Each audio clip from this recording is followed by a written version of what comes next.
그 후 왕은 네시의 우두머리인 아스부나스에게 이스라엘 자손 가운데 왕족과 귀족 몇 사람을 왕궁으로 데려오라고 명령했습니다. 왕은 바벨론 왕궁에서 왕을 위해 일할 이스라엘 젊은이들을 데려오게 했습니다. 데려온 그들은 몸이 건강하고 잘생겼습니다. 게다가 똑똑해 모든 일에 지혜롭고 지식이 있으며 이해가 빨랐습니다. 그들은 바벨론의 말과 학문을 배웠습니다. 왕은 그들에게 왕이 먹는 귀한 음식과 왕이 마시는 포도주에서 날마다 먹을 것을 주면서 3년 동안 교육시켰습니다. 교육을 다 마친 후에는 바벨론 왕을 위해 일하게 했습니다. 그 젊은이들 가운데 다니엘, 하나냐, 미사엘, 아사랴가 있었는데 모두 유다 자손이었습니다. 네시의 우두머리는 그들에게 새 이름을 지어주었습니다. 다니엘은 벨드사살이라고 불렀고 하나냐는 사드락, 미사엘은 메삭, 아사랴는 아벳누고라고 불렀습니다. 그러나 다니엘은 왕이 먹는 특별한 음식과 왕이 마시는 포도주로 자신을 더럽히지 않겠다고 결심했습니다. 그래서 네시의 우두머리에게 자신을 더럽히지 않도록 해달라고 부탁했습니다. 그때 하나님께서 다니엘이 네시의 우두머리에게 은혜와 긍휼을 얻게 하셨습니다. 네시의 우두머리가 다니엘에게 말했습니다. 나는 내 주 왕이 두렵다. 왕께서 너희가 먹을 음식과 포도주를 정해주셨다. 그런데 너희가 먹지 않아 너희 얼굴이 너희 또래 젊은이보다 끝이란 것을 보시면 어떻게 되겠는가? 그러면 너희 때문에 내 목숨이 왕 앞에서 위태로울 것이다. 그러자 다니엘은 네시의 우두머리가 다니엘과 하나냐와 미사엘과 아사랴를 감독하라고 세운 관리에게 이렇게 말했습니다. 열흘 동안만 당신의 종들을 시험해 보십시오. 우리가 채소와 물만 먹고 마신 후 왕의 귀한 음식을 먹은 젊은이들과 우리의 얼굴을 비교해 보십시오. 그 결과에 따라서 당신의 종들을 마음대로 처리하십시오. 그는 다니엘의 요청을 받아들여서 열흘 동안 그들을 시험해 보았습니다. 열흘이 지났을 때 그들의 얼굴을 보니 왕이 내린 귀한 음식을 먹은 젊은이들보다 훨씬 아름답고 건강하고 좋아 보였습니다. 그래서 그들을 감독하는 관리는 그들에게 먹도록 정해진 음식과 마실 포도주 대신 채소를 주었습니다. 함께 읽겠습니다. 하나님께서는 이 4명의 젊은이들에게 지식을 주셔서 모든 학문과 죄주에 뛰어나게 하셨습니다. 또한 다니엘에게는 모든 종류의 환상과 꿈을 깨닫는 특별한 능력까지 주셨습니다. 아멘. 이 시간 수원연합 찬양대에 찬양이 있은 후에 이지훈 목사님께서 자신을 더럽히지 마십시오라는 제목으로 말씀을 선포해 주시겠습니다. 기도드리겠습니다. 이 새벽에도 하나님 아버지 앞에 더 가까이 나가기를 소원하며 함께 모였습니다. 우리 모임 중에 임하시는 아버지의 은혜와 성령의 역사하심을 간절히 구하며 우리의 마음을 열고 주님께 돌아가오니 주님 우리 가운데 임재하시고 우리를 깨닫게 하시고 성령 안에 기도하게 하시며 하늘의 응답을 체험하게 하여 주옵소서. 이 나라와 민족의 역사를 주님 앞에 올려드리며 우리 모두가 아버지께로 돌이키며 회개하며 겸비하며 중보할 때 역사의 물줄기를 변화시키시며 새로운 역사를 이루실 줄로 믿습니다. 오늘도 주시는 말씀, 하나님의 살아있는 말씀을 통하여 우리의 영혼의 양식이 되며 나아갈 길을 보게 하시며 진리 위에 굳게 서는 우리 모두가 되게 하시며 이 말씀을 붙잡고 기도할 때 우리의 삶 속에 이 나라 민족 가운데 열방 가운데 하나님의 역사가 나타나게 하옵소서. 예수님의 이름으로 기도하옵나이다. 아멘. 그리스도인들은 세상 속으로 부르심을 받았습니다. 예수님께서 제자들에게 너희는 세상의 소금이요 세상의 빛이라 말씀하셨습니다. 그리스도인들은 세상에 살지만 세상에 속하지 아니한 삶을 사는 부르심을 받은 사람들입니다. 이 말 자체가 모순처럼 보이지 않습니까? 어떻게 세상에 살면서 세상 속에 속하지 아니한 삶으로 살 수 있겠습니까? 이런 모순처럼 보이는 그러한 주님의 부르심 때문에 우리의 삶에는 많은 딜레마들이 찾아오게 됩니다. 우리가 세상에 속한 사람이 아니라고 할 때 이것을 이원론적으로 생각해서는 안 됩니다. 교회 공동체 조직 안에 또 우리의 몸이 예배당 안에 와 있으면 세상 밖에 속하지 아니한 것이고, 또 우리가 사회 속에, 일터 속에 있을 때는 세상에 속해 있는 것이고, 이런 이원론적으로 생각을 하면 이 말씀과 부르심을 결코 이해할 수 없습니다. 때로는 교회 공동체도 하나님의 다스리심, 하나님의 말씀, 성령의 인도하심을 따르지 않으면 아무리 열심히 모여도 세상적일 수 있는 거죠. 그런 모습 많이 보지 않습니까? 열심히 예배드리고 회의할 때는 지극히 세상적인, 어떤 면에서 보면은 사리사욕을 추구하는 그런 그 세상의 그 욕심들이 그대로 교회 공동체 안에 나타날 수도 있는 겁니다. 세상의 탐욕으로 가득한 권력자들이 보여주는 추한 모습들이 교회 리더십 안에서도 나타날 수 있는 거예요. 예배당 안에 들어오면 세상에 속하지 아니한 것이고 일터 속에 있으면 세상 속에 있는 것이라는 그런 사고방식을 깨트리지 않으면 우리를 향한 하나님의 부르심을 이해할 수 없는 겁니다. 중요한 것은 하나님의 다스림, 통치 속에 있느냐 아니냐가 중요한 것이지 우리의 몸이 어디에 와 있느냐가 중요한 것이 아닙니다. 이사야 1장에서 우리가 이 40일 새벽기도에 시작할 때 제일 먼저 주신 말씀이 무엇입니까? 너희는 마당만 내 뜰만 밟을 뿐이니라. 너희의 그 무수한 재물과 무수한 너희의 몸이 성전들에 와서 수많은 제사를 드렸지만 내가 너무나 역겹다. 그것은 세상과 세상이 아닌 것이 무엇이냐의 기준을 물리적인 공간의 구별이나 어떤 형식이나 그리고 우리가 내세우는 어떤 이슈에 의하여 이루어지는 것이 아닙니다. 우리 내면이 어떤 다스림에 의하여, 어떤 원리에 의하여 움직이고 있는가. 기업 활동이 세상적인 것이 아니라 어떤 내면에 의해서 그 기업이 움직여지고 세상 속에 살아가는 그 원리와 목적과 동기가 하나님의 다스림 속에 있다면 그것은 거룩한 삶인 것이죠. 그러나 말이나 일이나 예수님의 이름으로 하나님의 이름으로 모였지만 그 내면의 동기가 이기적이고 추하고 탐욕과 자기 욕망과 하나님의 원리에 합하지 않는다면 그것은 지극히 세상적인 것입니다. 그래서 교회라는 간판을 붙인다고 해서 다 거룩이 아니라 교회도 지극히 세상적이 될 수가 있는 거죠.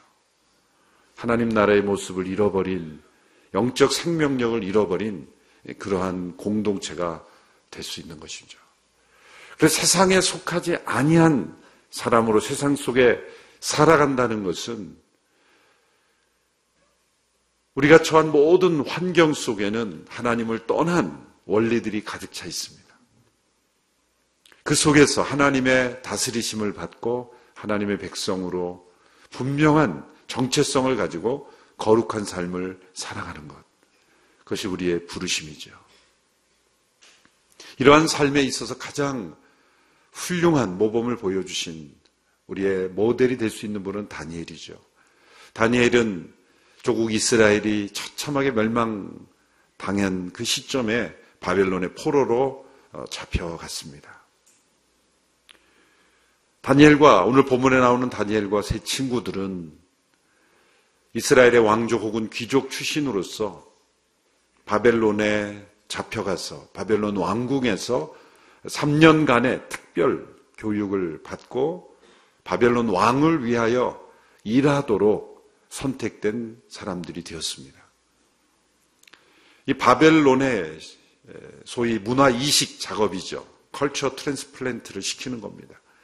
이스라엘의 지도층 혹은 지도층의 자녀들을 바벨론식으로 교육을 시켜서 바벨론을 위해서 일하도록 만드는 그러한 작업입니다. 3년간의 일종의 국립왕궁학교다 이렇게 말할 수 있을 것입니다. 이러한 모습들은 역사적으로 한 민족이 다른 민족을 지배할 때 가장 많이 사용됐던 전형적인 그런 문화 통치 방법입니다. 이 다니엘과 세 친구들이 그 바벨론 왕궁 학교에서 있을 때 일어난 일들을 우리에게 소개하고 있습니다. 이것은 우리에게 우리가 어떤 환경에 처하든지 하나님을 떠난 소위 세상적인 조직, 세상적인 하나님을 경외하지 않는 그런 환경 속에서도 우리는 세상에 속하지 아니한 하나님의 사람으로 영향을 미치며 살아갈 수 있다라는 것을 우리에게 보여주는 것이죠. 우리는 환경을 탓할 때가 많습니다. 지극히 세상적인 환경 속에 있기 때문에 하나님을 경외하고 거룩을 이루어가기 어렵다라고 말할 수가 있습니다. 분명히 영향을 받는 것은 분명합니다. 그러나 중요한 것은 우리가 영향을 주지 않으면 영향을 받는 존재라는 거예요. 중립적인 지대는 없습니다. 내가 거룩한 삶을 삶으로써 영향을 미치지 않으면 내가 영향받고 있는 것입니다. 세상의 한복판에서 내가 조용히 산다고 해결될 문제가 아닙니다. 조용히 살면 조용히 세상적이 되는 겁니다. 가만히 얌전히 있는다고 세상적이 되지 않는 것은 아니죠. 조용히 있다가 교회만 열심히 나오면 거룩이 추구되는 것이 아니죠. 더 많은 시간, 더 많은 영역에 있어서 우리는 거룩을 보여주어야 될, 거룩한 영향력을 미쳐야 되는 그런 모든 세상 속에서 우리는 도리어 영향을 받으면서 우리는 거룩을 잃어버릴 수 있다는 것이죠. 그러면서 우리는 보다 더 적극적인 그러한 시각을 가질 필요가 있다는 것이죠. 적극적이라고 할 때 이제 내가 교회 신앙생활 하는데 필요한 시간을 확보하기 위해서 싸우라 그런 의미의 적극이 아닙니다. 세상 한복판에서 지극히 세상적인 조직, 세상적인 목표를 추구하는 그 공동체 속에서도 세상에 속하지 아니한 구별된 거룩한 삶의 영향력을 미칠 수 있다. 그런 모습이 바로 이 다니엘을 통해서 우리에게 보여줄 수 있다는 것이죠. 그런 의미에서 우리가 함께 읽은 이 다니엘 1장은 우리가 새벽에 나오시는 분들은 다 이미 아시는 내용입니다. 읽을 필요가 없을 정도입니다. 그러나 이 다니엘과 세 친구들이 보여주었던 이 원리들을 굳게 붙잡고 우리는 세상 속에 영향을 받고 끌려가는 삶이 아니라 거룩한 영향력을 미칠 수 있는 그러한 하나님의 사람들이 되어야 될 줄로 믿습니다.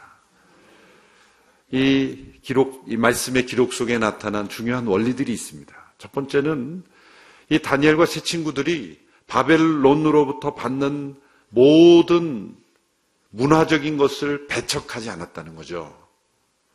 거룩한 영향력이라는 것은 세상에 속한 모든 것을 다 배척한다는 것이 아닙니다. 이들은 3년 동안 바벨론의 언어와 학문을 배웠습니다. 이건 세상적인 거야, 하나님과 상관없는 거야 라고 그렇게 배척하지 않았다는 것이죠. 거룩은 문화적 폐쇄성이 아닙니다. 거룩과 문화적 폐쇄성을 동일시하면 세상에 영향을 미치기보다는 도리어 세상으로부터 고립되고 세상에 영향을 받습니다. 문화적 유연성이 필요하다는 거죠. 바벨론의 그 학문과 바벨론의 언어는 분명히 하나님을 경외하도록 하지 않는 것일 수 있습니다. 하나님과 상관없어 보이는 세상의 일반적인 학문, 과학의 영역에 보면 그 세상의 만물에 움직이는 법칙을 배우지만 사실은 그 과학자들이 하나님을 경외하도록 가르치지는 않지 않습니까? 그렇다고 해서 그것을 거부하고 그 세상의 학문, 세상의 기술, 세상의 어떤 원리들을 거부하는 것 자체가 거룩이 아니다. 그것은 어쩌면 세상에 영향을 미치기 위해서 우리에게 필요한 도구일 수도 있다는 것이죠. 바벨론의 왕궁학교 자체를 거절하지 않았다는 것, 그 학교에 들어가는 것 자체를 나의 정체성을 잃어버리는 것이라고 생각하고 거절한 것이 아니라는 것. 우리는 믿음을 지키는 거지 문화를 지키는 것이 아닙니다. 우리는 세상 속의 교회 문화를 이식하는 것이 전도와 선교가 아닌 것이죠. 때로는 우리가 신앙생활을 문화를 지키는 것으로 착각할 때가 많습니다. 우리는 믿음을 지키는 것입니다. 그리고 문화를 변혁시켜야 되는 것이죠. 과거의 신앙생활의 문화를 사회 속에서 그대로 구현하는 것이 신앙생활이 아닙니다. 문화는 사실 껍데기일 뿐입니다. 문화는 가지고 있으나 신앙이 없다면 그것은 너무나 비참한 모습이죠. 신앙생활이 시간이 흘러가다 보면은 익숙해지면서 문화생활이 될 수가 있어요. 문화가 된다는 것을 쉽게 말하면 액세서리가 된다는 거예요.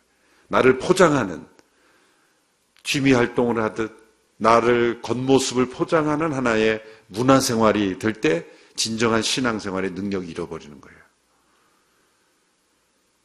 세상에 살면 세상에 속하지 않은 삶은 문화적 배타성을 가지는 것이 아닙니다. 초대교회 이후로부터 수많은 그런 갈등들이 있었어요.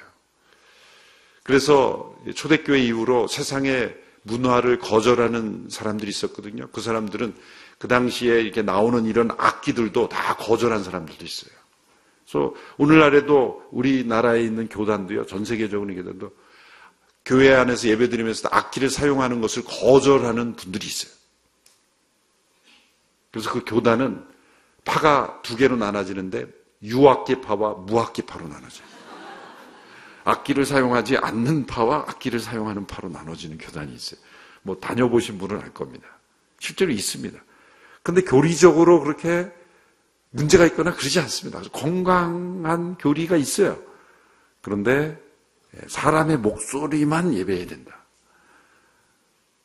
그럼 문화는 다 악한 세상적인 거라고 보는 거예요. 여러분, 피아노가 교회 역사에서 악기로 받아들인 게 역사가 얼마 안 됩니다. 옛날에는 피아노를 치는 것은 사단적이라고 그랬어요. 그랬던 시대가 있어요. 요즘도 드럼 치면 사단적이라고 못 치는 교회 아직도 있어요. 그건 선택의 문제예요. 그거를 세상적이라 그러면 안 되고 그거는 문화의 선택일 뿐이에요. 아, 우리는 악기 없이 소리로만 예배하겠습니다. 그러면 그걸 하나님이 기쁘게 받으십니다. 문제는 뭐냐면 그것을 절대적, 그 문화를, 상대적 문화를 절대시하는 것이 문제라는 것이지. 그래서 선택이 문제죠. 나는 오르간이 좋아, 피아노가 좋아, 나는 드럼이 좋아. 그거는 문화적 상대성이지 절대성이 아닌 것이죠.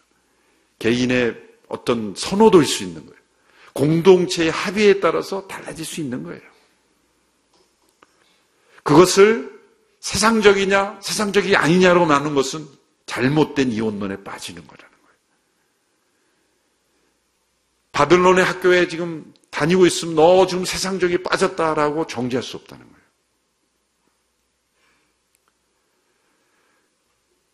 그런 의미에서 이 다니엘과 세 친구들이 가졌던 이 신앙의 그 온전성은 세상적이냐 세상적이냐 아니냐를 그들이 지금 바벨론에서 그 왕궁학교에서 배우는 것 자체를 거절하지 않았다는 것, 굉장히 중요한 시각입니다. 그러나 그들이 두 번째로 결심한 것이 있습니다. 자신을 더럽히는 것은 무엇이든지 하지 않기로 결심했다는 거예요. 그 중요한 내용이 바벨론 왕궁학교에서 나오는 음식 식단을 보면서 다니엘이 결심하게 된 겁니다. 왕의 진미를, 왕의 음식과 포도주, 진미를 먹였는데 그 가운데에서는 모세의 율법에 금지된 음식도 있었고 또 바벨론의 이방 신에게 바쳐졌던 그런 음식도 있었다는 것을 발견하면서 나는 이것을 먹지 않기로 결심했습니다. 이것이 거룩한 결단이죠. 근데 문제는 무엇입니까? 그러면 먹지 않는다는 그것은 거절할 수 있지만 그것으로 인해서 생겨나는 문제가 있었지 않습니까? 여기서부터 이 딜레마를, 이 위기를 어떻게 헤쳐나갈 수 있는가가 지혜가 필요한 거예요. 예수님께서 제자들을 세상에 보내시면서 너희는 비둘기처럼 순결하고 뱀처럼 지혜로워라. 우리에게는 비둘기 같은 순결이 필요하고 뱀 같은 지혜. 이 뱀은 여기서 타락한 이후에 아담과 하와를 꼬이는 그런 타락하게 하는 지혜가 아니라 하나님이 원래 만드셨을 때의 그 뱀의 지혜.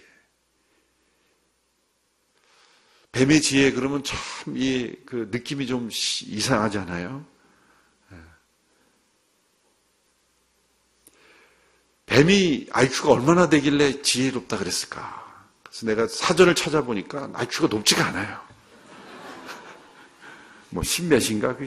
어떤 의미로 IQ가 10도 안 되고 그러는데 왜 뱀이라 그랬을까? 그래서 곰곰이 생각을 해보니까 위기를 피해가는, 뱀처럼 빠져나가는 그 위기를 피해나가는 능력은 뱀을 따라갈 수가 없어요. 위기를 피해가는. 곰처럼 위기를 그냥 위기가 오면 다 맞는 그런 게 아니라 IQ는 곰이 더 높아요. 그러니까 지능지수를 말하는 게 아니라 위기를. 그 위기는 뭡니까? 첫 번째 말씀하신 비둘기처럼 순결하고 거룩함을 추구하려고 하는데 그 거룩과 순결을 세상 속에서 세상 한복판에서 추구하려고 할 때 나오는 많은 딜레마 위기들을 뱀처럼 빠져나가는 거예요. 다니엘은 왕의 진미를 거절하기로 결정했어요. 결심했어요. 결과가 어떻게 되는지 보고 결심한 것이 아니라 일단 결심한 거예요. 여러분, 뱀 같은 지혜가 먼저 나옵니까? 비둘기 같은 순결이 먼저 나옵니까? 비둘기 같은 순결이 먼저 나오는 거예요. 이 순결과 거룩과 순결을 추구하기 위해서 결심하는 거예요. 결심하는 거예요. 결과가 상황이 좋으면 것을 보고 결심하는 게 아니라 우리가 결심을 먼저 하는 것입니다. 어떠한 상황에 처하든지 나는 나를 더럽히지 않기로 하나님이 원하시지 않는 것은 행하지 않기로 결심하는 거예요. 그 결과가 어떤 결과가 나올지 우리는 몰라요. 알 수 없어요. 내가 이런 결심을 하면 내가 손해보겠지, 내가 피해를 입겠지, 내가 어떤 손실을 받은가 다 계산할 필요가 없습니다. 중요한 것은 먼저 결심하는 거예요. 이것이 믿음으로 살아가는 삶입니다. 그 뒤에 일은 하나님께 맡기고 하나님의 지혜를 구하면서 결심을 먼저 하는 겁니다. 이 새벽에 깨어서 예배드리고 곳곳에서 예배드리는 모든 분들은 이런 결단을 먼저 할 수 있게 되기를 바랍니다. 새벽에 나오신 거 후회하십니까? 거룩한 결심을 먼저 하는 거예요. 나는 더럽히지 않기로 결심합니다. 그것이 어떤 일이 앞으로 벌어지든지 간에 나에게 중요한 것은 거룩과 순결이기 때문에 하나님께서 이 모든 것을 피해갈 지혜를 주실 줄로 믿고 하나님 저는 결심합니다. 이 거룩한 결단, 이것을 이 40일 동안에 하는 것입니다. 내년 한 해 우리에게 많은 어떤 위기와 도전이 있겠지만 그 어떤 위기와 도전이 있어도 하나님 나는 거룩을 먼저 추구하기로 결정합니다. 결정합니다. 이러한 거룩한 결단과 결심이 있을 때 그때 우리는 믿음의 삶이 무엇인가를 체험할 수 있는 거예요. 내가 벼랑 끝에 몰릴지라도 나는 거룩과 순결을 포기하지 않겠습니다. 이런 거룩한 결단과 결심을 할 때 우리는 비로소 하나님의 도우심을 체험할 수 있는 거예요. 왜 하나님의 도우심을 체험할 수 없습니까? 하나님의 도우심이 필요 없게 사니까 그런 거예요. 하나님의 도우실 일이 없도록 하는 거예요.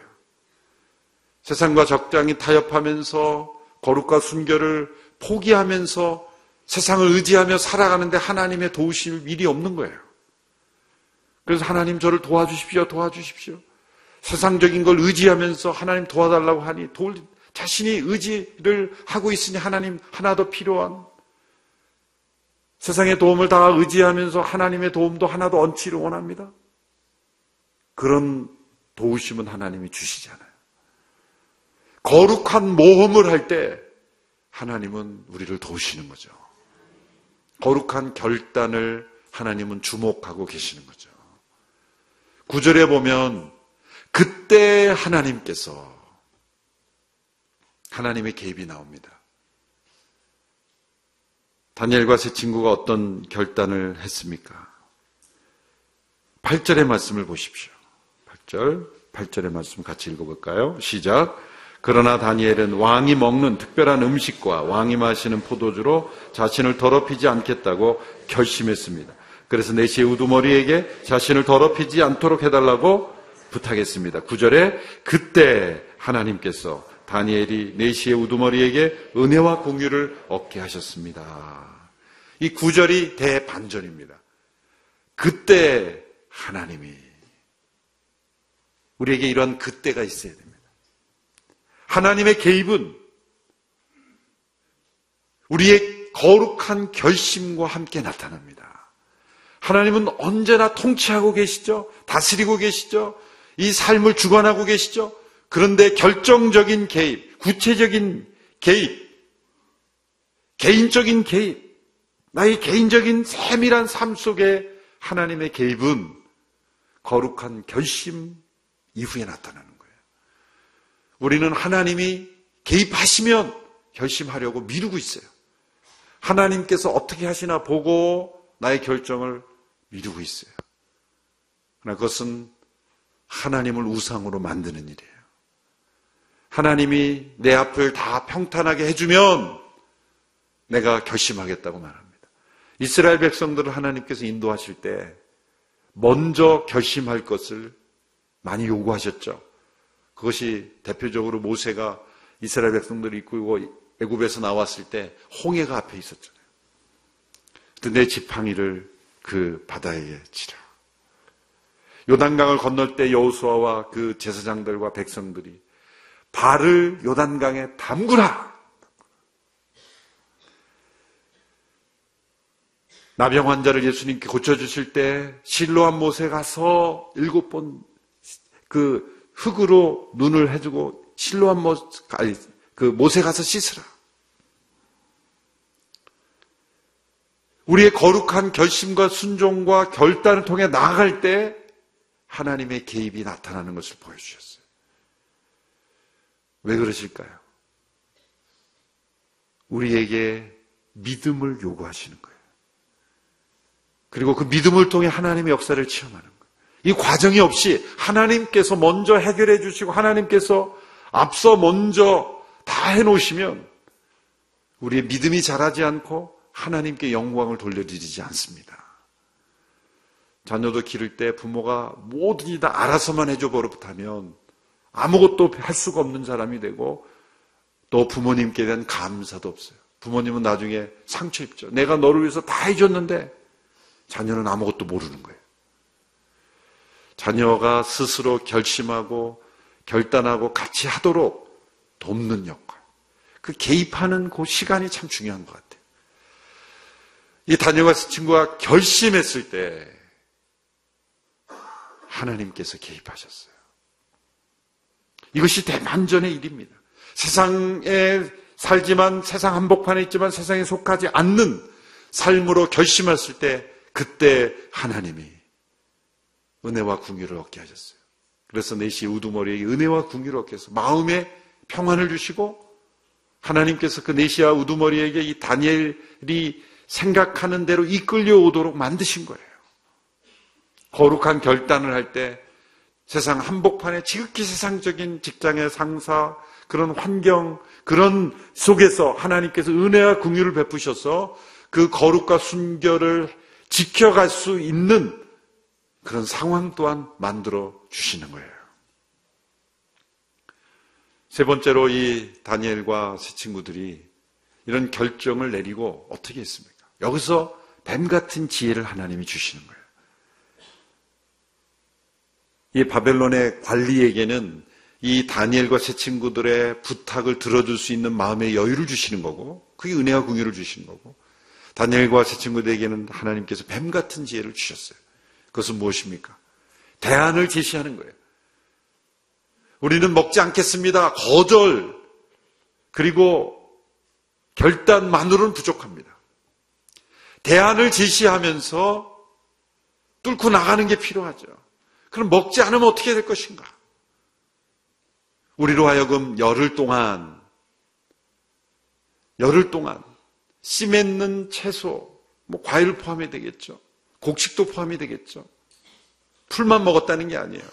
곡식, 과일 이런 원어로 보면 이 씨 맺는 종류의 그런 어떤 것을 다 의미하는 거예요. 열흘 동안 우리에게 그것만 먹게 해주셔서 왕의 진미, 제사, 왕 신에게 바쳐졌던 고기들, 포도주 이런 것들을 먹지 않도록 해달라라고 대안을 제시한 거예요. 열흘이라는 기간이 있으니 바벨론 관리가 나름대로 그것을 지켜볼 수 있는 기한이 준 거죠. 열흘 동안 시험해 보십시오 라고 말한 거예요. 대안을 제시한 거예요. 여러분, 이런 지혜가 있어야 합니다.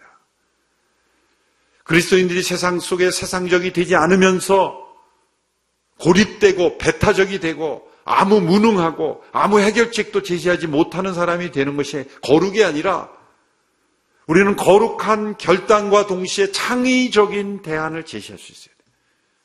그것을 위해서 기도하는 겁니다.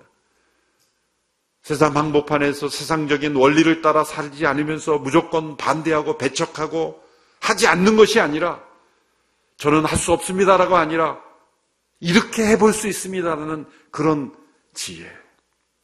저는 믿습니다. 거룩을 추구하기 위해서 결심한 사람들에게는 하나님께서 창의적 지혜를 주실 줄로 믿습니다. 대안을 주실 줄로 믿습니다. 세상적인 사람들이 도무지 생각하지 못한 그런 신선한 아이디어를 주실 줄로 믿습니다. 왜냐하면 성령님께서 주시는 지혜이기 때문에요. 성령님은 기도할 때만 역사하시는 분이 아니에요. 말씀 읽고 기도하고 예배드릴 때만 역사하시는 분이 아니에요. 여러분들이 개발하는 어떤 기술, 사회의 세상 한복판에서 돈을 벌기 위해서 움직여지는 기업일지라도 돈을 더 잘 벌 수 있는 지혜도 성령님이 주시는 거예요. 돈은 세상적인 때문에 돈 버는 지혜는 성령님과 상관없다고 세상의 마케팅 책에만 나오는 게 아닙니다. 제가 맞춤 전도를 개발하게 된 아이디어는요, 돈 버는 마케팅 책에서 얻은 거예요. 희한하죠.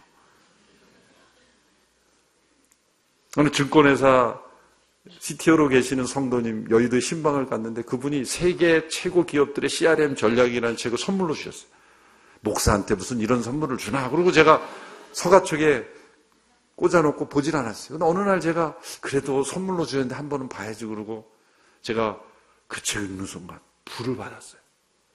아니, 성경을 봐도 잘 안 임하던 불이 세계 돈 버는데 혈안이 된 세계 최고 기업들의 CRM 전략 책을 보고 불을 받을 이유가 없는데 왜 불을 받았어요?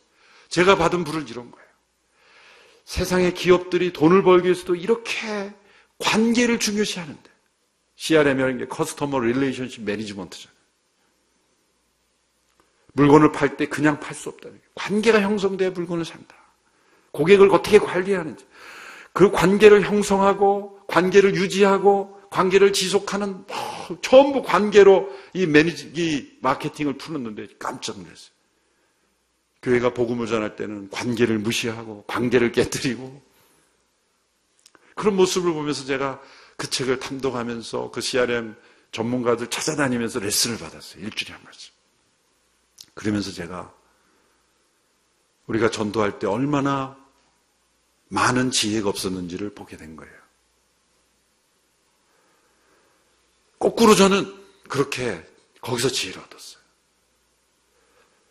세상에 돈을 벌기 위해서도 이처럼 철저하게 준비하고 열심히 연구하는데 한 선화보다 더 귀중한 영혼을 전도한다고 하면서도 연구하지 않고 지혜 없이 했던 것을 돌이키면서 제가 불을 받은 거예요. 그래서 맞춤 전도를 만든 거예요. 정반대로 세상 한복판에서 돈을 버는 기업일지라도 대안을 제시하고 거룩과 순결하게 부정하게 돈을 벌지 않고 부정한 방법을 쓰지 않아도 이렇게만 하면 더 많은 유인을 추구할 수 있다고 하지만 그렇게 하지 않고도 거룩하고 순결을 추구하면서도 더 많은 이윤을 얻을 수 있는 그런 대안을 제시하는 지혜를 얻는 것이 바로 세상에 살지만 세상적이지 않게 살 수 있다는 거예요. 그것이 우리의 사명입니다. 열흘 동안 시험해 보십시오. 테스트해 보십시오. 그 결과 어떻게 됐습니까? 다니엘과 세 친구들이 더 얼굴이 밝고 더 건강하고 더 모습이 있었어요. 그래서 그들은 인정을 받게 되었어요. 성공한 거예요. 여러분, 우리가 세상 한복판의 시험에서 성공해야 합니다. 그러나 그것은 우리 자신을 위한 것이 아니라 거룩한 삶을 살기 위해서입니다. 여러분, 사회에서 더 높은 위치에 올라가십시오. 그것은 자신의 성공을 위해서가 아니라 거룩한 삶을 살기 위해서입니다. 세상의 시험, 성공, 모든 것에서 더 탁월해야 되는 이유가 뭡니까? 나 자신의 행복을 위한 것이 아니라 거룩한 영향력을 미치기 위해서 성공해야 되는 거예요. 우리의 성공의 목표가 뭡니까? 더 잘 살기 위한 것이 아니라 거룩한 삶을 살기 위해서입니다. 세상에서 대안을 제시하고 우리를 통해 주어지는 지혜가 세상에서 영향을 미치고 세상을 변화시킬 때 우리는 거룩한 영향력을 세상에 비칠 수가 있는 것이죠. 이것으로 부르심을 받았어요. 다니엘과 세 친구들이 그들의 이름도 바뀌게 되고 바벨론의 항분을 받는 세상의 한복판에 살아가고 있지만 그들은 영향을 받는 사람이 아니라 영향을 주는 사람이 되었습니다. 우리 성도들이 제시하는 지혜와 대안이 세상을 변화시키는 지혜가 되고 대안이 되고 제도가 될 때 세상 속에 거룩한 영향력을 미칠 수 있게 될 줄로 믿습니다. 지도자도 중요합니다. 그러나 우리 한 사람 한 사람 그리스도인들이 거룩한 영향력을 미치는 세상 속에 있을 때 세상은 더 멋지게 변화될 줄로 믿습니다. 조지 뮬러가 90세 되는 자신의 생일 연설을 하면서 자신의 행복한 삶을 건강하게 살 수 있었던 비결을 이렇게 말합니다. 하나님의 뜻에 어긋나는 것이라면 그 어떤 것도 절대로 하지 않는 선한 양심을 유지한 것. 이것이 내 90세 이를 때까지 건강하게 행복하게 살아갔던 비결이다. 우리도 이 조지 뮬러처럼 다니엘처럼 세상 한복판에 살지만 세상적이지 않게 살면서도 승리하는 삶을 사는 거룩한 영향력을 미치는 우리 모두가 될 수 있게 되기를 주님의 이름으로 축원합니다. 기도하겠습니다. 이 시간 함께 기도할 때 세상의 소금과 빛으로 부르심을 받은 거룩한 소명을 감당할 수 있게 주님 우리에게 하나님의 지혜를 허락하여 주옵소서. 먼저 결단하기를 원합니다. 하나님의 뜻에 어긋나고는 것이라고 생각되는 것은 결코 절대로 하지 않는 선한 양심을 가지고 살겠습니다. 이 새벽에 결단합니다. 내년부터 그렇게 하겠습니다.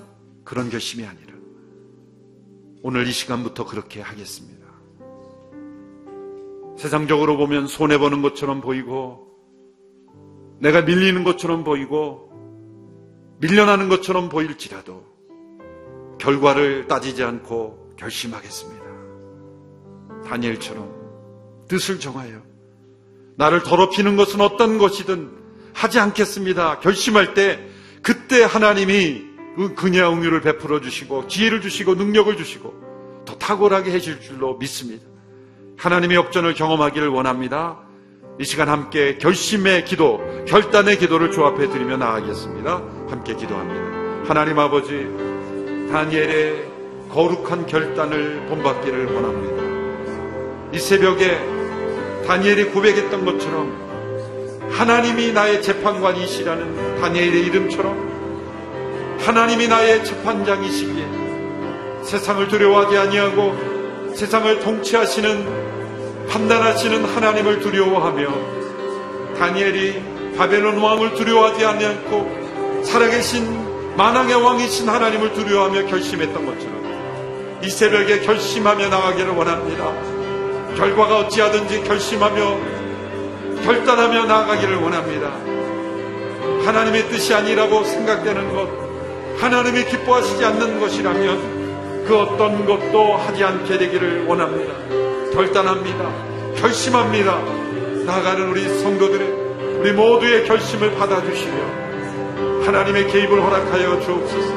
하나님의 지혜를 허락하여 주시옵소서. 선한 영향력을 미치며 살아가는 저희들이 되게 하여 주시옵소서. 축복하여 주시기를 원합니다. 다시 한번 기도할 때 우리에게 세상을 변화시키는 대안, 그리고 지혜를 허락하여 주옵소서. 세상이 따라오는 지혜를 우리에게 허락하여 주시고 세상의 문화를 바꾸는 대안을 허락하여 주옵소서. 함께 기도하며 나가겠습니다.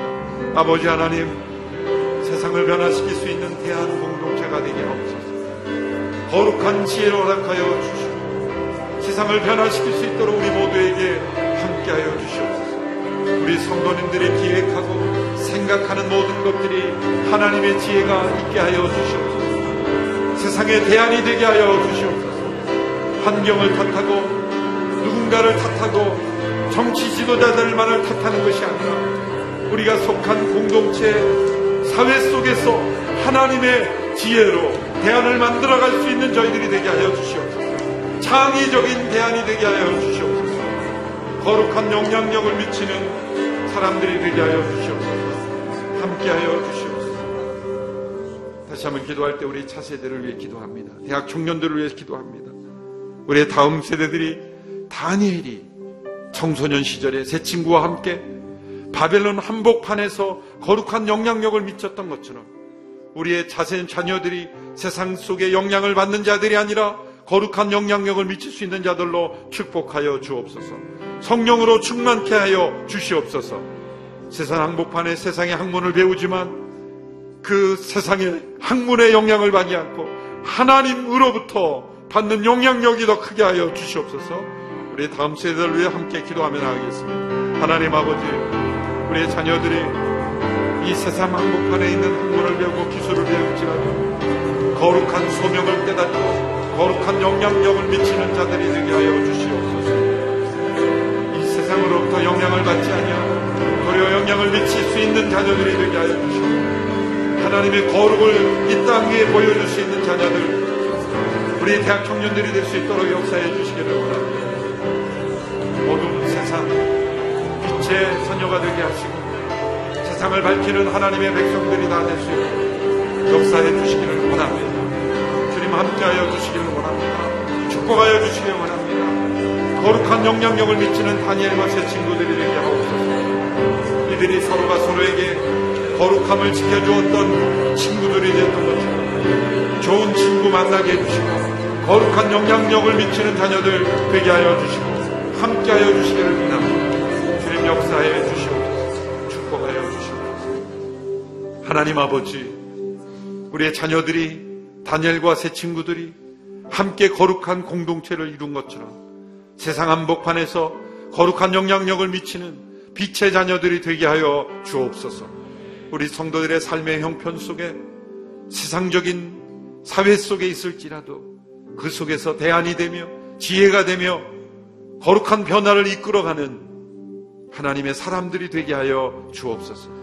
세상을 탓하고 정치 지도자들만을 탓하는 인생이 되지 아니하고 우리 자신의 전 형편에서 세상을 변화시키는 거룩한 영향력을 미치는 사람들 되게 하여 주옵소서. 이 시간 결단했습니다. 자신을 더럽히지 않기로 결단했습니다. 이 결단을 주께서 붙잡아 주시고 아버지께서 개입하여 주시고 은혜와 공의를 얻게 하여 주시옵시고 하나님의 사람으로 살게 하여 주옵소서. 이제는 우리 주 예수 그리스도의 은혜와 하나님의 사랑과 성령님의 교통하심이 세상 한복판에 거룩한 영향력을 미쳤던 다니엘처럼 세상과 구별되어 세상에 영향을 받는 존재가 아니라 영향을 미치는 주님의 백성으로 살아가기를 소원하는 주님의 귀한 백성들 위해 흩어져 복음을 전하는 모든 선교사님들 머리 위에 함께 하시기를 간절히 축원하옵나이다.